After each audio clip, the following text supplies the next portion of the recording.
Hello friends, popcorn எப்படி செய்யுதுன்னு பார்க்கலாமா? ஃபர்ஸ்ட் ஆஃப் ஆல் ஆயில் ஊற்றிட்டு அது காய்ஞ்சதும் தேவையான அளவு சால்ட் அண்ட் டர்மரிக் பவுடர் ரெண்டுத்தையும் போட்டு நல்லா மிக்ஸ் பண்ணிக்கலாம். நான் வந்து 4 பேருக்கு செய்கிறதால 3 கைப்பிடி வந்து ட்ரை கார்ன்ஸ் எடுத்து அதை நல்லா அதில் போட்டு நல்லா மிக்ஸ் பண்ணிக்கலாம்.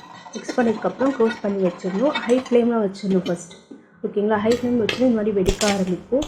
வெடிக்காம க்ளோஸ் பண்ணிவிடுங்க. அதெல்லாம் அப்படியே ஓப்பனில் வைக்கக்கூடாது. அதுக்கப்புறம் பார்த்தீங்கன்னா கொஞ்சம் நேரம் கழிச்சு அந்த வெடிக்கிற சவுண்ட் ஸ்டாப் பண்ணோடனே பாப்கார்ன் ரெடி ஆகிடும். நம்மளுக்கு வந்து சீசனிங் பவுடர் நிறையா ஃப்ளேவர்ஸ் இருக்கும். அதில் எனக்கு பிடிச்சது onion flavour and cheese flavour. அது ரெண்டுத்தையும் வந்து இதில் ஸ்ப்ரிங்கிள் பண்ணி விட்டுட்டு தேவையான அளவு ஸ்ப்ரிங்கிள் பண்ணிக்கலாம். ஸ்ப்ரிங்கிள் பண்ணி மிக்ஸ் பண்ணிக்க வேண்டியதான். நெக்ஸ்ட் வந்து நம்மளுக்கு பாப்கார்ன்னாலே தேட்டர் தான் ஞாபகம் வரும். மோஸ்ட் ஆஃப் ஆல் அதுதான். தேட்டரில் நம்ம சாப்பிட்றதுக்கு கொஞ்சம் டேஸ்ட்டாக தான் இருக்கும். சரி, ஜஸ்ட் வீட்டில் ட்ரை பண்ணி பார்க்கலாமேன்னு வந்து ட்ரை பண்ணி பார்த்தது தான் இது. நான் சாப்பிடும்போது நல்லா தான் இருந்துச்சு.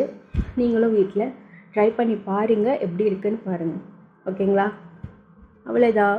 சாப்பிட்டு எப்படி இருக்குதுன்னு சொல்லுங்கள், கமெண்ட் பண்ணுங்கள். பாய்.